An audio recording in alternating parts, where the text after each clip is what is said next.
What inspired your poem and led you to turn it into a series of documentary style shorts? Yeah, so I wrote the What I Mean by Mercy series in 2017.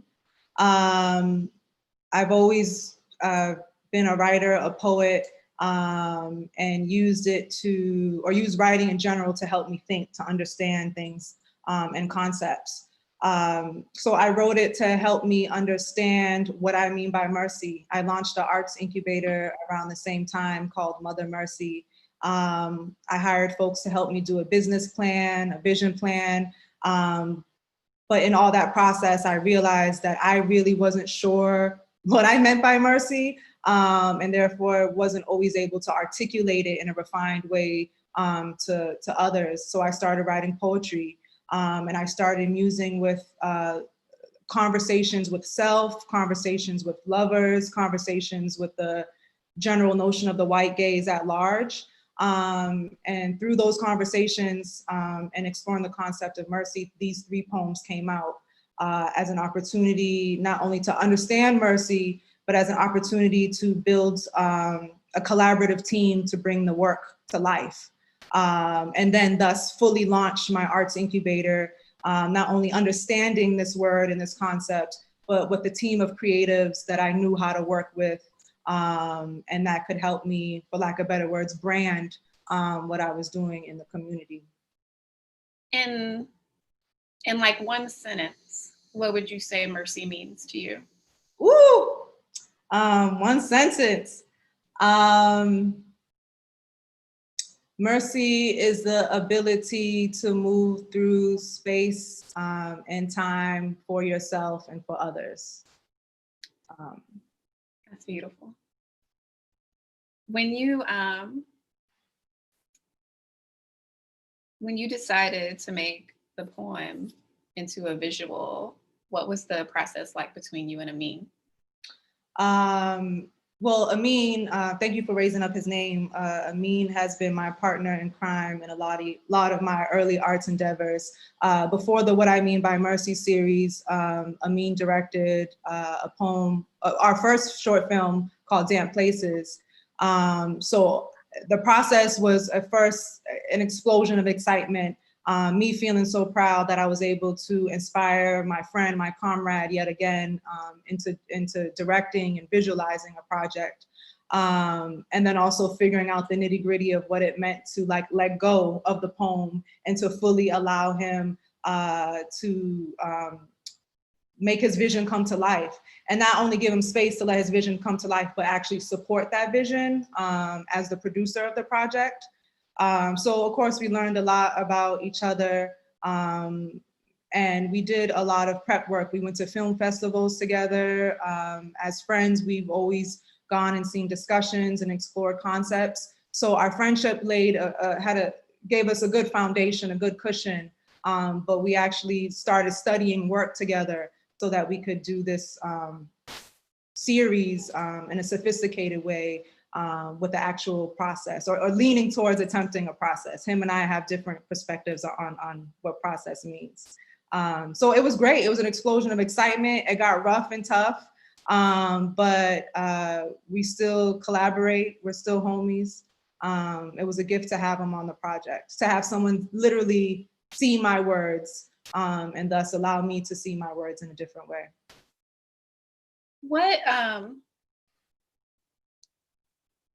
When I think about the work you do, it's so expansive. And in a lot of ways, What I Mean by Mercy kind of sets up the introduction to your arts incubator. And since I know there'll probably be some people who see this and don't necessarily know about Call to Create and Mother Mercy, could you talk a little bit about what Mother Mercy is and how you created an arts collective and it's almost sort of like creative activism and the power of Black imagination. Absolutely, yeah. So Mother Mercy, I call it an arts incubator, and usually folks hear the word incubator in the business sense, thinking about growing business. And so my intention is to grow art and creativity and to allow folks who don't necessarily use the title artist, but maybe use the title creator or thinker to identify with this work. It's a space where we are reimagining the purpose of creativity. And so looking at art, not just for art's sake, but art as a way to get closer to ourselves spiritually, art and creativity as a way to get closer to our personal liberation. In the incubator, we see creativity as a tool where we can birth new evocative ideas. But in order to birth these ideas, you need space to like rest and be renewed. And so that's where the call to create comes in. It's a cohort of artists. We're in our second year. I piloted the project last year. And it's a way of taking this abstract concept of an incubator and distilling it down and working with a smaller cohort to really incubate their process, to give them a syllabus, to give them a guiding question to think about, which I basically is what I did. I asked myself a question, what do you mean by mercy?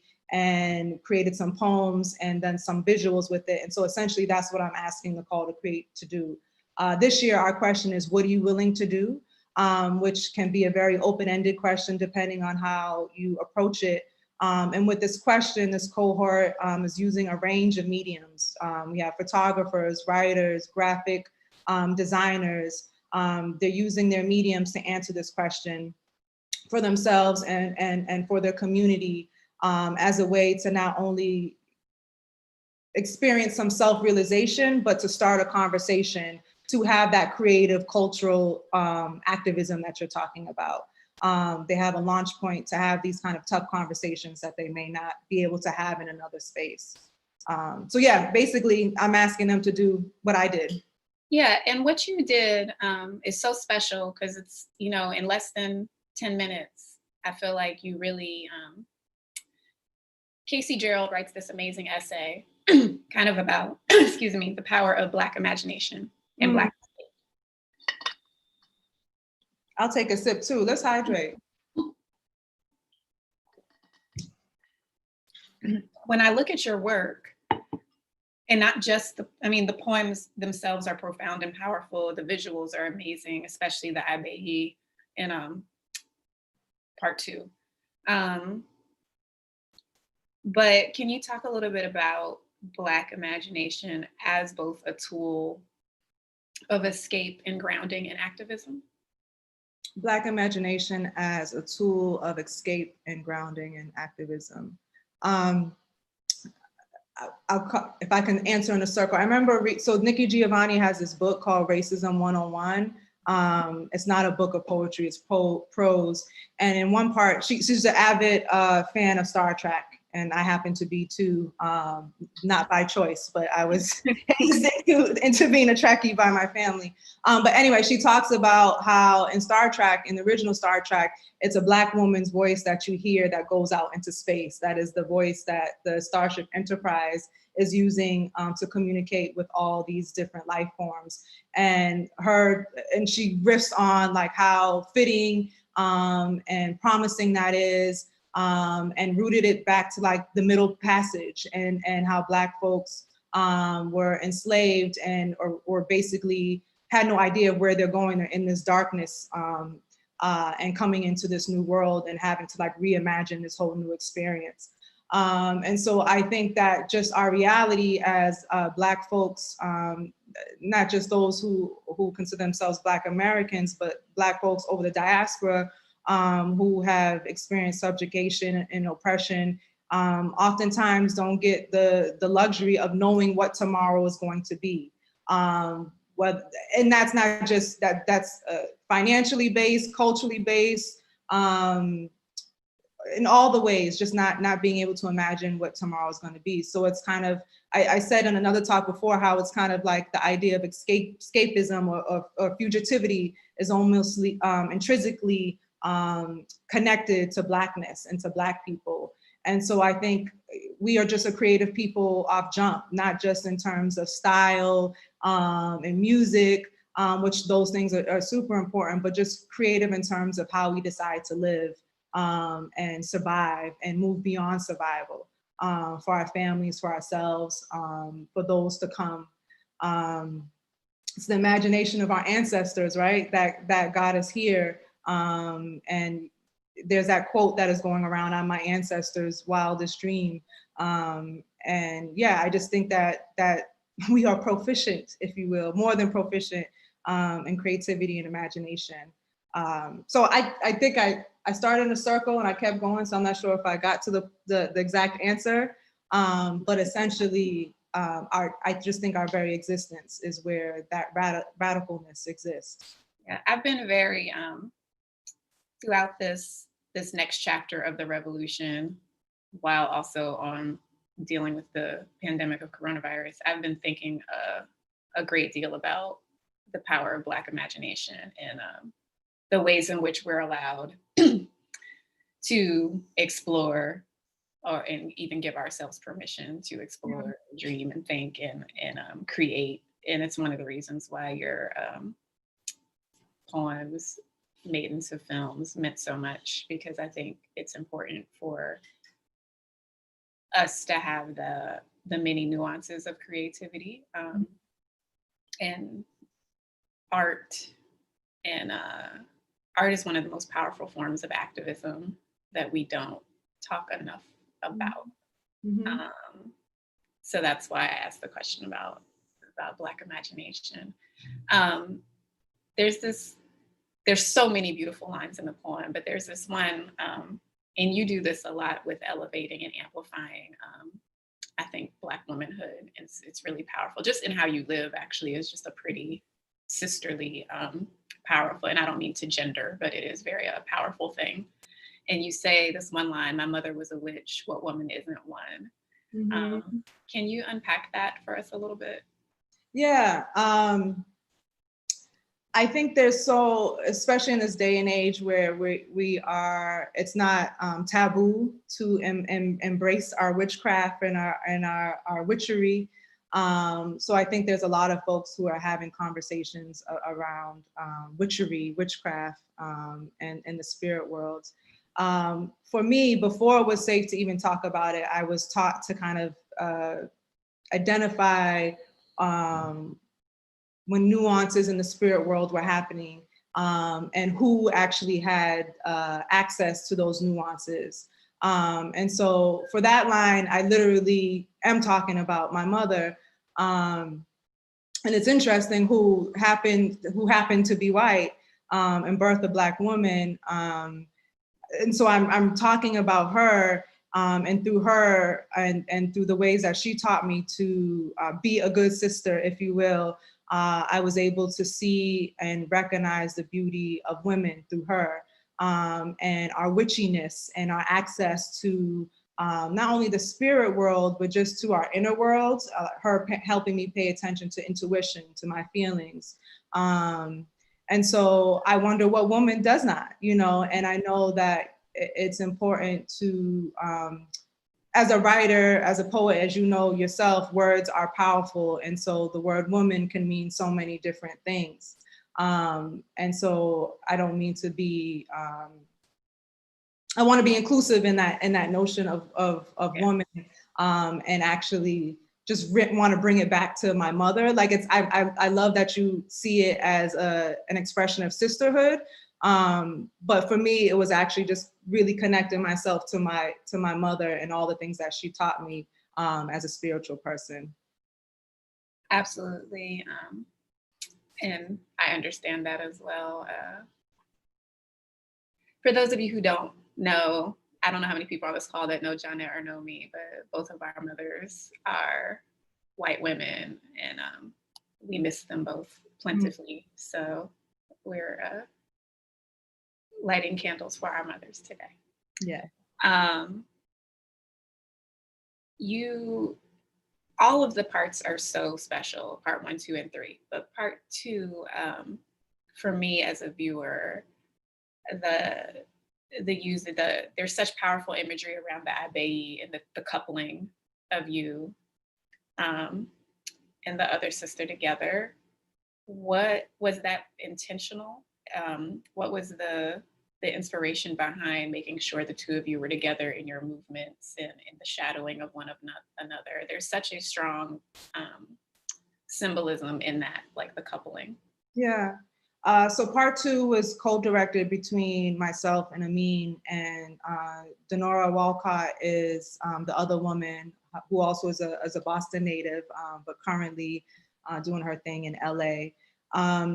The idea was to, each poem and each film can exist on its own, but we were trying to do our best to show the connection. And so if you look at all 3 of the films, you kind of, the idea is to see a transformation into like a magical or different world. The second film essentially is a portal. And so the idea of having a person in the film besides myself, you're able to kind of get the notion that I'm becoming someone else, that I'm gathering the power of other women, of other sources, in order to transform and to get to this other side of myself. And so the inspiration of using 2 was, yeah, just to create that, the visual of being in a different dimension. And the world that we're in isn't necessarily the tangible world that we start in. In the first film, you know, you see a desk, you see a couch, you see a tub, all things you know and is happening in the real world. You start seeing these hands moving around, so you kind of get this idea that it's not your typical space, your typical world, but it's still very much rooted in the norm. I have a robe on, so also like alluding to this idea of dream state. And so when you get to that second one, it's the idea of coming into this dream state, moving into this portal. And Denora and I, we've been long-term friends since college. We went to college together and have done artistic things. So it was just natural to be with each other. We didn't choreograph or plan heavily. We got our clothes the day before. And through our friendship and through our understanding of each other, and rooting ourselves in the poetry, a lot of that kind of mimicking movement happened naturally. And so that's what I also like about this series, is that it's like, we're talking about this portal and this transformation, but the stuff was actually happening for us as creative beings together, trusting the process, trusting the words, looking at ourselves on the screen and allowing ourselves to transform by being witnessed. So yeah, the inspiration was to create this portal, this middle ground that would get us to the third poem, which becomes a little bit more literal again. So I'm glad you brought up portals, because that means we get to talk about emergent strategy. Yes. I know that Adrienne Marie Brown's book, Emergent Strategy, is a kind of grounding work that you return to in the Mother Mercy incubator. Can you tell our audience a little bit about that book and what that strategy means to you, and what you mean when you refer to portals and spell? Yeah. So Emergent Strategy, thankfully, is becoming more and more popular, because, and the good news about that is we're all going to be having this joint vocabulary where we can talk to each other about this work. So Adrienne Marie Brown wrote Emergent Strategy. And as I was conjuring the notion of the call to create, I knew I wanted to have a syllabus. I just had come from an experience of teaching intro to college writing at Emerson College. And as much as I am a creative, free spirit, I like structure, and a syllabus offered a good support for this project I was doing. With that being said, I thought Emergent Strategy would be the perfect text to root the work in, because in this text, she's not only talking about community development, she's talking about spells, she's talking about creating portals, she's talking about leaning on nature as a role model for how we can decentralize power and foster interdependence. You're getting actual structural tools or how to facilitate a meeting, but you're also being taught how to stop hating on yourself and hating on your brothers and sisters who are in the movement with you. So I thought it was just a wonderful text that allows the reader to bring many versions of themselves to the work. Community development, nonprofit management, youth work has all been professionalized. I feel like as I was coming up into adulthood, I was seeing the professionalization of that. And with that, I think some of the nuance of community work, some of the connection to spirit, to art even, has been disjointed. And I saw that book as an opportunity to remind myself and to remind others that if we're doing this liberation work, this community work, we have to have the ancestors, we have to have the trees, we have to chant, we have to have mantras, all these things that might be pushed to the side as not fitting in the work need to be centered in this work, especially as Black people leaning into all the tools that we have through our culture, through our legacy. So. Yeah, that's what I like to say. The revolution is for 8-legged spiders, and we need all the legs. Yes, yes, yep, yep. There's another line that I love in moment, a line and moment in the film and poem where you say, "No land knows me like I know myself," and I think there's so many things happening like in that line. It's like, excuse me, my dog is drinking water. Hey, Peppermint Patty.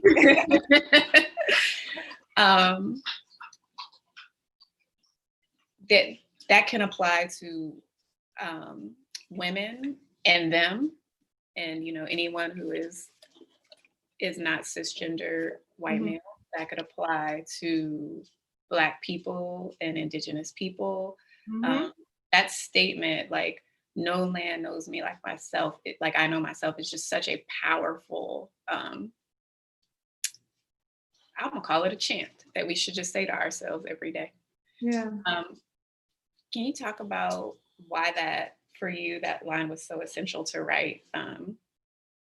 Like when I think about mercy and grace and forgiveness and these topics and themes around that, when that particular line for me was just such a moving line to revisit, to kind of keep in my chest, because it's almost like an affirmation that you need when a system is set up to not let you breathe freely.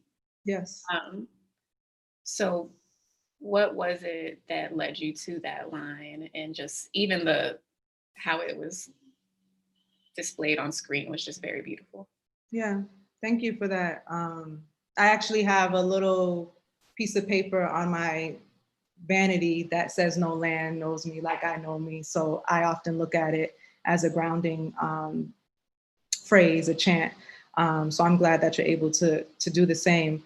When I was writing that poem, as a writer, or even not as a writer, oftentimes when we're in like writing activities, you're asked to identify where you come from. And I think there's some ways that we lean into ideas or notions that aren't really real, and continue to raise them up. And so in saying that, I was trying to use my Black imagination and to open up my identity, and open up the space that I come from, and not just using the line, like my mother's my first country, not using a line like that, but finally identifying myself as my own country, as my own space, and declaring that no land, no flag, no nothing, if you will, knows me like I know me. And thinking about the poems and the films, starting that second poem, creating that portal, putting your foot down, if you will, and saying, I know who I am. I'm taking ownership of this space. I also like to play linguistically on the fact that you might hear man instead of land. No man knows me. So pushing up against all the things, all the ways that we're told man or the man know us or define things for us. So also making room and opportunity to deconstruct that. And again, having it show up in the middle to really help articulate that space of self-realization, that you have to know that thyself in order to conjure true power, to master thyself, and make room for yourself in this world, to do the work that we're meant to do. I just want to be like. My last question really is more an invitation for you to just bless us with the unpacking of the final scenes. Part 3 is just like from here on out, for the rest of the year, when I'm having a day and I'm really like on one, I'm just playing part 3.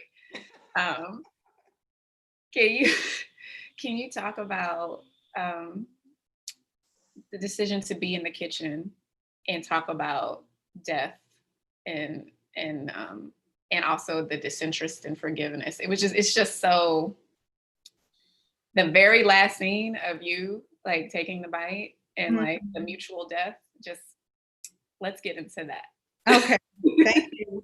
That happens to be, that was my favorite poem to write. That was the one where I literally woke up. All the other ones I was constructing, taking a line from here, marinating, showing folks, does this work? The third one was the first one where I literally woke up and was like, it's great. Like, I don't need anyone to tell me this is good. This is it. Like, and that last line, I'm willing to die if it means that you will die too. Like, I meant that, right? And so I hope you do play that one on those rough days. Going to that point of radical imagination is thinking about what we're willing to do, right? And so in that poem specifically, I think in all the poems I'm moving in and out of conversation with self and lover, but that poem and specifically I'm talking about the white gaze and the idea of reimagining a new world, moving through that portal and coming into self and saying that we are going to destroy the system that you have. And if I'm coming with it in this moment, I'm agreeing to end it all so that we can reimagine a new world.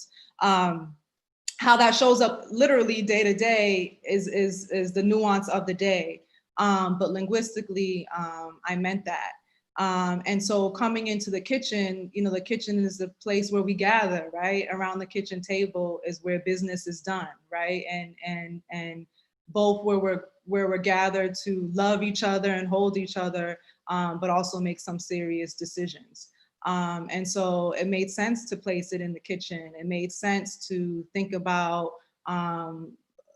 what the kitchen conjures. You know, there wasn't actual cooking there, but alluding to that. The idea of having flowers and cutting flowers, showing the beauty, but also adding a little edge to it with cutting flowers in the way that they needed to be cut. In the back, you see Stop Killing Black People, you see a Nina Simone pin, you see the dollar bill,